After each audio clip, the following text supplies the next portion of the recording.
السلام علیکم۔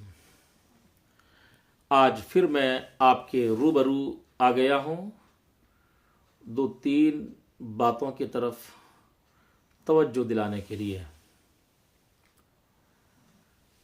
پہلی بات یہ ہے کہ اگر اپنے عوام الناس کو اگر بچانا ہے تو علماء کرام جمعہ کی تقریر میں بہتر سے بہتر دلائل کے ساتھ تقریر کی تیاری کریں اور اپنی بات رکھیں۔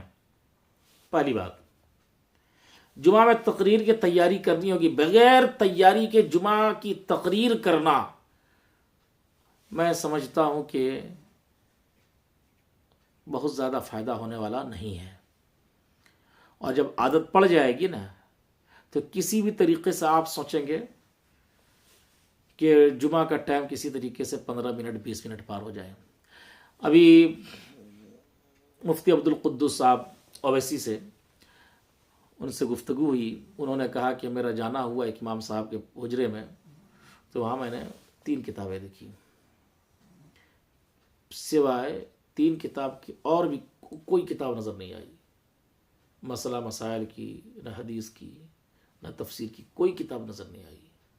کون کتاب تھی؟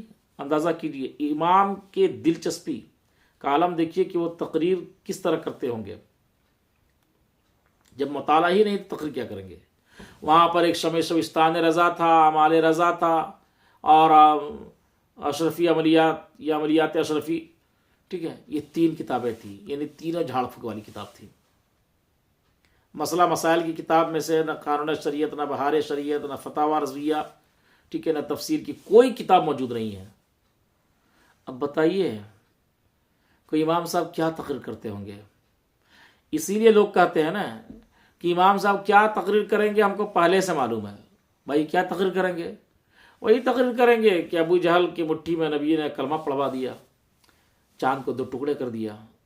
بھائی ایسے ایسے امام بنے بیٹھے ہیں تو وہاں کی عوام جمعہ کے دن سوئے گی نہیں تو کیا کرے گی؟ اے امام صاحب، آپ قوم کے امام ہیں، رہنما ہیں، آپ ایسی باتیں بتاتے ہیں جن سے لوگوں کی ایمان و عقیدے کی حفاظت ہوتی ہے۔ جب آپ خود ہی بغیر کتاب مطالعے کے جب تقریر کریں گے تو آپ کی تقریر میں کتنی جان ہوگی، کتنے دلائل ہوں گے۔